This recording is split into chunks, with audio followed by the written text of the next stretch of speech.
Hi, I'm Diego de Oro, owner of De Oro Music, and today we're going to have a look at how to apply the FiniSHIELD for guitar supports onto your guitar. Really, we want to make sure that it's dust-free, cleaned off. That's going to give the finish protector the best adhesion, and also just to prevent bubbles, really, so that it looks better. So we see that it comes with two different lengths. Okay, so we have a shorter length, which is 5.5 inches, and this is going to go on our upper bout.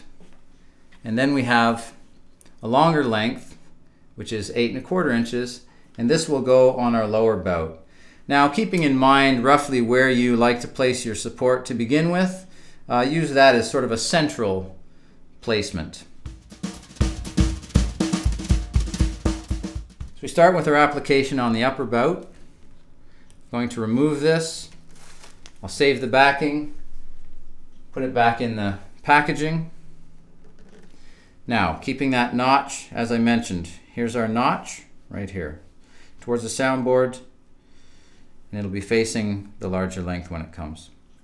Now, what I want to do first is I want to sort of put it towards the front edge of the soundboard, but just make sure it's not going to overlap. So I'm just doing a general position by putting it in place and making sure it's not going to overlap any of my edges.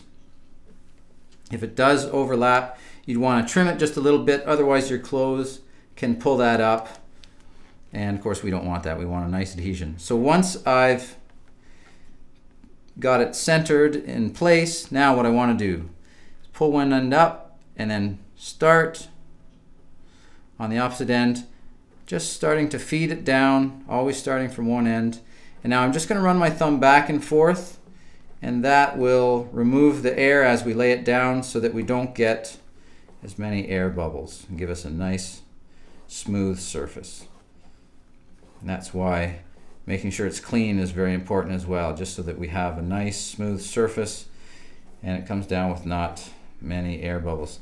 There will be some just naturally when you first place it down. Don't worry about that. In about a day or less, most of those air bubbles will disappear. And if there are any remaining ones, which there will be a few small ones, but if there are any large ones, then all you'd want to do is you just take your thumb and you just run it pushing towards the edge, and you would feed those air bubbles out the edge.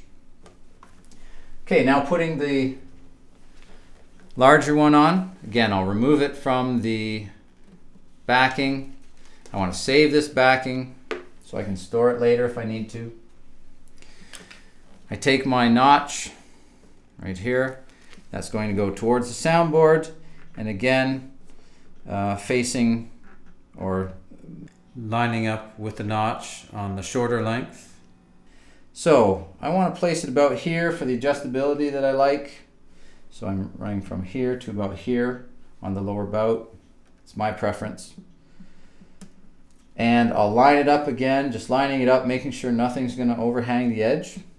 Picking up one edge, and I start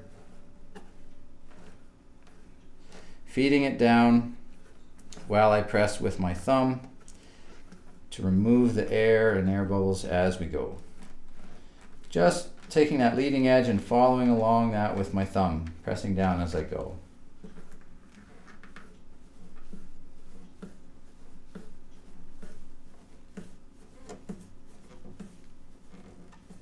Good. So again, I make sure nothing's overhanging, and it's not, so we're good to go.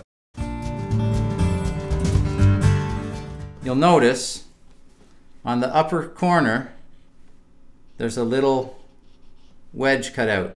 If we were to join them, we can see the shape that it creates. That will help us keep straight what is our bottom side after we've taken it off, if we've taken it off for storage or if we've taken it off to wash it.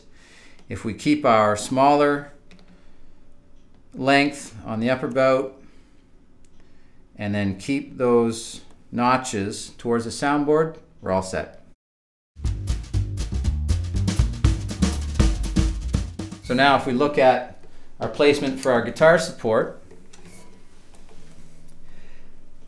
the FiniSHIELD features an extra long length on this back part here, 8.25 inches. And that's to allow for extra adjustments. The idea is that we put these in place, we leave them in place, we don't need to take them off, unless we want to, of course. And I can move my guitar support around, experiment with different positions, and I don't need to keep lifting these up and changing their position. Once they're down, they're down. They have no adhesive, so you don't have to worry about any damage to your finish. So on a guitar with a Cutaway acoustic guitar, I like to place it about there. Gives me some nice support using this upper bout. And then on the lower bout, depending how high I want the neck and which leg I was using, across the lap, right leg for example, here across the right leg, something like that.